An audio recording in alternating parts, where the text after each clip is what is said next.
اب ہم آج کے سبجیکٹ آف دا ڈے جو لا آف انہیریٹنس سے اس پر بات کریں گے، یعنی میراث کا قانون۔ سورہ نمبر 4 آیت 7 سے لے کر 14 تک یہ مضامین آئے ہیں۔ پہلے آیت نمبر 7 کو لیتے ہیں، پھر اس میں جو مضمون ہے اس پر گفتگو کرتے ہیں، پھر ترتیب وار ہم آیت نمبر 14 تک چلتے ہیں۔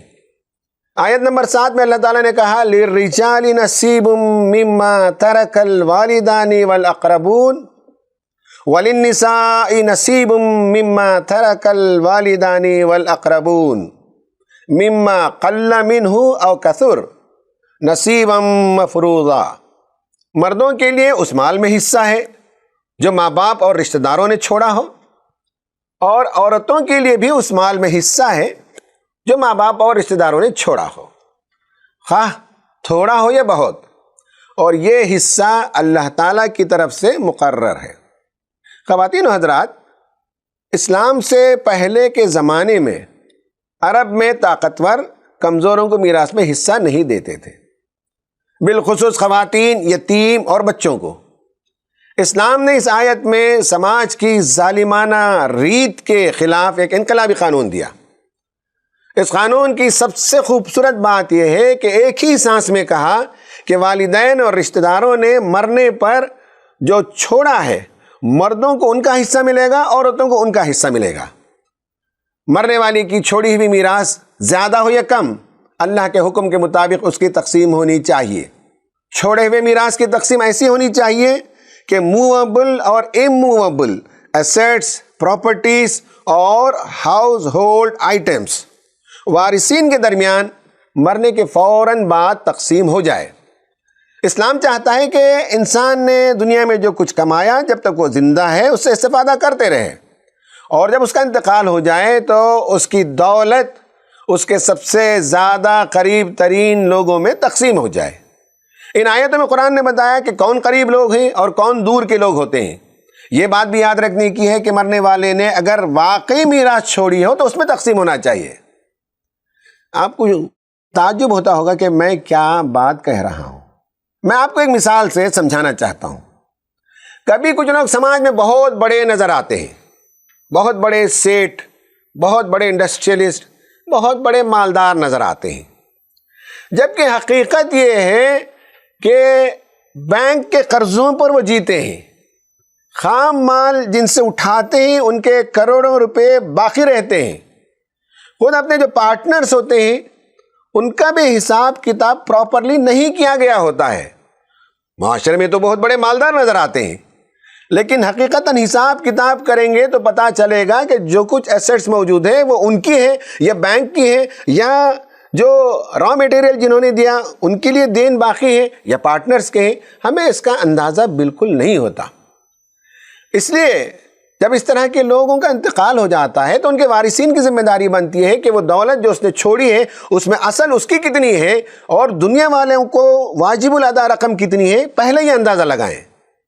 کرتے ہیں کہ بچے خاموشی سے سب دبا لیتے ہیں اور کچھ سالوں کے بعد بیچ کر آپس میں کھا جاتے ہیں، جبکہ وہ پراپرٹی میراث ہی نہیں ہے۔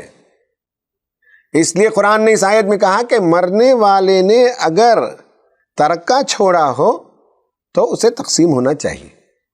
آیت نمبر 8 میں بات جو بتائی گئی ہے وہ یہ ہے کہ وَإِذَا حَضَرَ الْقِسْمَةَ أُولُو الْقُرْبَى وَالْيَتَامَى وَالْمَسَاكِينُ فَارْزُقُوهُم مِّنْهُ وَقُولُوا لَهُمْ قَوْلًا مَّعْرُوفًا۔ یعنی جب میراث تقسیم ہو رہی ہو اور جب تقسیم کے موقع پر کنبہ کے لوگ اور یتیم اور مسکین آئیں تو اس مال میں سے ان کو بھی کچھ دو اور ان کے ساتھ بھلے طریقے سے بات کرو۔ اس آیت کا اصل میسیج یہ ہے کہ بی میگنانیمس، یعنی بڑے ظرف کے انسان بنو۔ کچھ لوگوں کے بارے میں ہمارا خیال ہوتا ہے کہ وہ بڑے لوگ ہیں مگر دل ان کا چھوٹا ہوتا ہے، اور ان کے چھوٹے دل کو ناپنے کا صحیح ترین وقت وہ ہے جب میراث تقسیم ہو رہی ہو۔ چھوٹے دل کے لوگوں کو دوسروں کو کچھ دیتے ہوئے دل تنگ ہونے لگتا ہے، اور یہ ان کی کمظرفی کی علامت ہوتی ہے۔ اگر مال میراث میں سے کھلانے یا کچھ دینے کا موقع نہ ہو مثلاً وہ یتیموں کا مال ہو اور میت نے وصیت بھی نہیں کی ہو تو ان لوگوں سے معقول بات کہہ کر رخصت کر دو، یعنی نرمی سے عذر کرو اور یہ بتاؤ کہ خالہ جان یا بھائی صاحب یہ مال یتیموں کا ہے اور میت نے وصیت بھی نہیں کی، اس لیے ہم مجبور ہیں کہ آپ کو کچھ دے سکیں، چائے پیجیے اور تشریف لے جائیے۔ آیت نمبر 9 میں بتایا گیا وَلْيَخْشَ الَّذِينَ لَوْ تَرَكُوا مِنْ خَلْفِهِمْ ذُرِّيَّةً ضِعَافًا خَافُوا عَلَيْهِمْ فَلْيَتَّقُوا اللَّهَ وَلْيَقُولُوا قَوْلًا سَدِيدًا۔ لوگوں کو اس بات کا خیال کر کے ڈرنا چاہیے کہ اگر وہ خود اپنے پیچھے بے بس اولاد چھوڑتے تو مرتے وقت انہیں اپنے بچوں کے حق میں کیسے کچھ اندیشے لاحق ہوتے، پس چاہیے کہ وہ خدا کا خوف کریں اور راستی کی بات کریں۔ اس آیت میں جو میسج ہے وہ ایمپتھی کی ہے، یعنی میراث تقسیم کرتے وقت عموماً بڑے چھوٹوں کا حق مار لیتے ہیں، بالخصوص یتیموں کا اور بچوں کا۔ قرآن نے کہا کہ ذرا سوچو کہ تمہارے بچے اس وقت یتیم ہو جاتے اور ان کے ساتھ ایسا حق تلفی کا معاملہ ہوتا تو ان پر کیا گزرتی؟ تو اپنے بچوں کے شوز میں اتر کر سوچو اور محسوس کرو کہ جن کا حق تم مار رہے ہو وہ کتنے مجبور ہیں اور اپنی کمزوری کی وجہ سے نہ تم سے بول پاتے ہیں نہ لڑ پاتے ہیں۔ آیت نمبر 10 میں یہ کہا ان الذین یاکلون اموال الیتامی ظلما انما یاکلون فی بطونہم نارا وسیصلون سعیرا۔ جو لوگ ظلم کے ساتھ یتیموں کے مال کھاتے ہیں در حقیقت وہ اپنے پیٹ آگ سے بھرتے ہیں اور وہ ضرور جہنم کی بھڑکتی ہوئی آگ میں جھونکے جائیں گے۔ اس آیت میں جو میسیج ہے وہ یہ ہے کہ صرف آخرت کا خوف ہی انسان کو صحیح راستے پر رکھ سکتا ہے۔ Only accountability in آخرہ keeps a person upright۔ دنیا میں چاروں طرف جو ظلم ہو رہا ہے اس کے پیچھے ایک بنیادی سبب یہ ہے کہ لوگوں کو آخرت پر یقین نہیں، اور جنہوں نے رسماً اسے مانا انہوں نے بھی اسے فراموش کر دیا۔ آخرت کو یاد رکھنے اور خدا کے حضور جب کھڑے ہوں گے تو اپنے اعمال کا حساب کتاب دینا ہے، یہی وہ احساس ہے جس کے نتیجے میں انسان دوسروں پر ظلم کرنے سے بچ سکے گا۔ آیت نمبر 11 لمبی آیت ہے، اس کا پہلا ٹکڑا ہے یوصیکم اللہ فی اولادکم للذکر مثل حظ الانثیین۔ تمہاری اولاد کے بارے میں اللہ تعالیٰ تمہیں ہدایت کرتا ہے کہ مرد کا حصہ 2 عورتوں کے برابر ہے۔ اس میں کیا میسیج ہے؟ یہ بڑی آیت ہے۔ اس میں جو میسیج ہے وہ یہ ہے کہ share depends on roles and responsibilities. مرد اور عورت 2 صنفوں کو اللہ تعالیٰ نے پیدا کیا، دونوں کے رولز اینڈ ریسپانسبلٹیز کو متعین کیا اور اس کے حساب سے اللہ تبارک و تعالیٰ نے ان کے شیئرز مقرر کیے۔ اس آیت میں اور آگے آیت نمبر 12 میں تفصیل سے وارثین کے حصے بتائے گئے ہیں۔ میراث کی تقسیم کے جو حصے اللہ تعالیٰ نے متعین کیے، اس سلسلے میں اللہ تعالیٰ نے وصیت کا لفظ استعمال کیا۔ جب کوئی شخص دوسرے کو کوئی کام کرنے کے لیے کہتا ہے اور اس طرح سے کہتا ہے کہ وہ کوئی سفارش یا آپشن والی بات نہیں بلکہ وہ ایک ذمہ داری کی بات ہوتی ہے اور اس کا ادا کرنا لازم ہوتا ہے، اور نہیں ادا کرنے سے انسان گنہگار ہو سکتا ہے، اور ایک معنوں میں یہ اس شخص سے ایک وعدہ ہوتا ہے جو لیا جاتا ہے اور اس کا پورا کرنا لازم ہوتا ہے۔ جیسے کہ عموماً ہم جانتے ہیں کہ بعض لوگ اپنی موت کے بارے میں وصیت کرتے ہیں کہ مرنے کے فوراً بعد جو پہلی نماز ہو اس میں ان کی نماز جنازہ پڑھ دی جائے، یا ان کی موت جہاں واقع ہو وہیں ان کی تدفین کر دی جائے۔ یہ باتیں نصیحت نہیں ہیں بلکہ عہد ہوتے ہیں اور اسی کے مطابق عمل کرنا ہوتا ہے۔ اس طرح سے میراث کے سلسلے میں اللہ تعالیٰ نے وصیت فرمائی ہے اور اس وصیت کو لازم پکڑنا ضروری ہے، اور اس کے خلاف ورزی کرنا سخت ترین سزا کا موجب ہوگا۔ پھر جس طویل حصے کی میں نے تلاوت نہیں کی اس میں تقسیم میراث کے 4 مرحلے بتائے گئے۔ مرنے والے نے اگر کوئی رقم چھوڑی ہو تو سب سے پہلے اس کی تجہیز و تکفین کے اخراجات اس سے ادا کیے جائیں گے۔ دوسرے نمبر پر اس نے اگر قرض چھوڑا ہو تو قرض داروں کا قرض ادا کیا جائے گا۔ پھر جو مال بچ گیا اس میں سے اگر اس نے کسی شخص یا کسی رشتہ دار یا کسی ادارے کو دینے کی وصیت کی ہو تو وہ رقم ادا کی جائے گی۔ ان 3 مرحلوں کے بعد جو رقم اور دولت بچے گی اسے ترکہ کہا جاتا ہے، اور وہی وارثین میں تقسیم ہوگا۔ وصیت کے سلسلے میں یہ بات یاد رہے کہ انسان اپنے چھوڑے ہوئے مال میں سے 1/3 سے زیادہ کی وصیت نہیں کر سکتا، اور ان لوگوں کے حق میں وصیت نہیں کر سکتا جو اس کے مرنے کے بعد آٹومیٹیکلی میراث پائیں گے۔ مثال کے طور پر اگر کوئی فرد اپنے کسی ایک بچے سے زیادہ محبت کرتا ہے تو یہ نہیں وصیت کر سکتا کہ اس کے مرنے کے بعد اس کی پراپرٹی میں سے فلاں حصہ اسے لکھ دیا جائے اور اتنی رقم اسے دے دی جائے۔ آپ صلی اللہ علیہ وسلم نے فرمایا لا وصیت للوارث، جو وارث ہوگا اس کے حق میں وصیت نہیں ہے۔ انسان یہ بھی نہیں کر سکتا کہ اپنے وارثین کا حق مارنے کے لیے کسی کے نام پر وہ زیادہ وصیت کر جائے۔ ان سب کے بارے میں قرآن نے کہا کہ یہ اللہ تعالیٰ کے حدود ہیں، اس لیے اگلی 2 آیتوں میں ان حدود کے احترام کی بات کہی گئی ہے۔ جو آیت نمبر 12 ہے اس میں بھی شیئرز ایکسپلین کیے گئے ہیں۔ پھر آیت نمبر 13 اور 14 تلک حدود اللہ ومن یطع اللہ ورسولہ یدخلہ جنات تجری من تحتها الانہار خالدین فیہا وذالک الفوز العظیم ومن یعص اللہ ورسولہ ویتعد حدودہ یدخلہ نارا خالدا فیہا وَلَهُ عَذَابٌ مُّہِین۔ یہ اللہ کی مقرر کی ہوئی حدیں ہیں، جو اللہ اور اس کے رسول کی اطاعت کرے گا اسے اللہ تعالیٰ ایسے باغوں میں داخل کرے گا جن کے نیچے نہریں بہتی ہوں گی، اور ان باغوں میں وہ ہمیشہ رہیں گے۔ یہی بڑی کامیابی ہے۔ اور جو اللہ اور اس کے رسول کی نافرمانی کرے گا اور اس کی مقرر کی ہوئی حدوں سے تجاوز کر جائے گا اسے اللہ آگ میں ڈالے گا جس میں وہ ہمیشہ رہے گا، اور اس کے لیے رسوا کن عذاب ہے۔ اس میں کیا میسیج ہے؟ ان 2 آیتوں میں یہ میسیج ہے کہ بندہ مومن وہ حدود کا پابند ہے۔ جب وہ حدود کو پھلانگے گا تو گویا سرکشی کرے گا۔ یہ مومن has boundaries to live within. Transgressions invite severe punishment.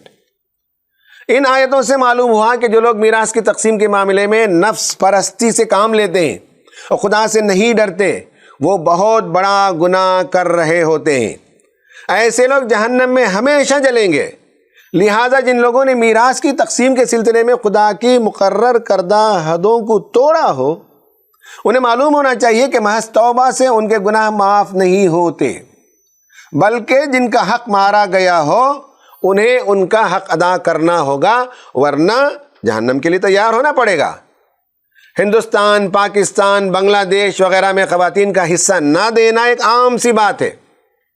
بنگلہ دیش کا ایک سروے بتاتا ہے کہ ہر 40 خواتین میں سے جنہیں میراث ملنا چاہیے تھا 4 خواتین نے جواب دیا کہ انہیں میراث میں حصہ ملا۔ ترکی میں 1929 ہی میں اسلامک لاز میں بہت سی ترمیمات کر دی گئی تھیں اور مرد اور عورت کو وراثت میں برابر کا حصہ دینا قانون بنا دیا گیا، مگر واقعہ یہ ہے کہ ترکی میں صرف 20% عورتوں کو میراث میں حصہ ملتا ہے، باقی محروم رہتی ہیں۔ ترکی میں پراپرٹی کی اونرشپ میں 92% مردوں کی ہے اور صرف 8% خواتین ملکیت پاتی ہیں یا پراپرٹیز کی اونر ہوتی ہیں۔ اس سے معلوم ہوتا ہے کہ قانون بن جانے کے باوجود بھی اگر خدا کا ڈر نہیں تو انسان دوسروں کے پیسے اینٹ لینے کی بہت سی راہیں تلاش کر لیتا ہے۔ ناظرین، اب ہم ایک اہم موضوع پر اختصار سے گفتگو کریں گے، وہ یہ ہے کہ بعض لوگوں کا خیال ہے کہ اسلام میں عورتوں کو کم کیوں دیا گیا، why do women receive less؟ یہ سوال پیدا ہوتا ہے۔ یہ لوگوں کے ذہنوں کی غلط فہمی ہے کہ وراثت کی تقسیم میں عورت کو آدھا دے کر اسلام نے ان کی حیثیت کو کم کر دیا۔ ان کی محدود عقل کی دانست میں مرد اور عورت کے درمیان مساوات کا تقاضا یہ تھا کہ دونوں کو وراثت میں یکساں حصہ ملتا۔ ایسے بقراتیوں کی تعداد کچھ کم نہیں ہے۔ ہماری حکومت بھی اسلامی شریعت میں مداخلت کے لیے بہانہ تلاش کرتی ہے کہ شریعت کی وراثت کا قانون عورتوں کے حق میں نہیں ہے وہ سمجھتے ہیں کہ دونوں کو برابر ملنا چاہیے، ایک کو زیادہ ایک کو کم ملنے سے انہیں تکلیف ہوتی ہے۔ گویا وہ کہنا چاہتے ہیں کہ پانچوں انگلیوں کی سائز الگ الگ کیوں ہے، سب کو کھینچ کھینچ کر وہ ایک بنا دینا چاہتے ہیں۔ آئیے ذرا جائزہ لیتے ہیں کہ مرد اور عورت دونوں کو وراثت میں ایکول شیئرز دینے کے نتائج کیا ہوتے ہیں۔ پچھلے زمانے میں خواتین کو میراث میں حصہ ہی نہیں دیا جاتا تھا، وہ ایک ظالمانہ رویہ تھا، اور آج کے پڑھے لکھے سقراط اور بقراط سمجھتے ہیں کہ دونوں کو برابر کا حصہ دیا جائے، یہ ایک احمقانہ رویہ ہے۔ اسلام کا تقسیم میراث کا قانون عدل پر مبنی ہے۔ اب اگر دونوں کو برابر حصہ دیا جائے تو گھر کا معاشی نظام چلانے میں بھی دونوں کا رول یکساں ہونا چاہیے۔ گھر کے اخراجات میں میاں اور بیوی دونوں یکساں حصہ ادا کریں گے۔ اس مطالبے کو پورا کرنے کے لیے عورت کو گھر چھوڑ کر بازار اور منڈی میں جانا پڑے گا۔ جب تھکے تھکائے وہ گھر لوٹ کر آئے گی تو شوہر سے یہی کہے گی کہ جب ہم دونوں معاشی لحاظ سے یکساں ہوئے تو گھر کے کام کاج میرے ذمے کیوں ہو؟ شوہر بھی اس میں برابر کا شریک ہونا چاہیے۔ اس مطالبے کے آگے اگر شوہر سر تسلیم خم بھی کر دے، پھر عورتیں کہہ سکتی ہیں کہ میں اکیلے کیوں نوع انسانی کو جنم دوں، یہ کام اکیلے میں کیوں کروں؟ جب ہم دونوں برابر ہیں تو تم بھی یہ کام کیوں نہیں کر سکتے؟ یہاں پہنچ کر جو مرد اور عورت کی برابری اور بالخصوص معاشی برابری کی بحث ہے وہ ختم ہو جاتی ہے۔ وہ اس طرح سے ڈیبیٹ ٹوٹ کر ختم ہوتا ہے جس طرح سے سمندر کی موجیں اٹھ اٹھ کر آ کر چٹان سے ٹکراتی ہیں اور ختم ہو جاتی ہیں۔ انسانی نسل کو آگے بڑھانے کا کام دونوں کی معاشی برابری کے جھگڑے کی نظر ہو کر گھر بے رونق ہو جائیں گے۔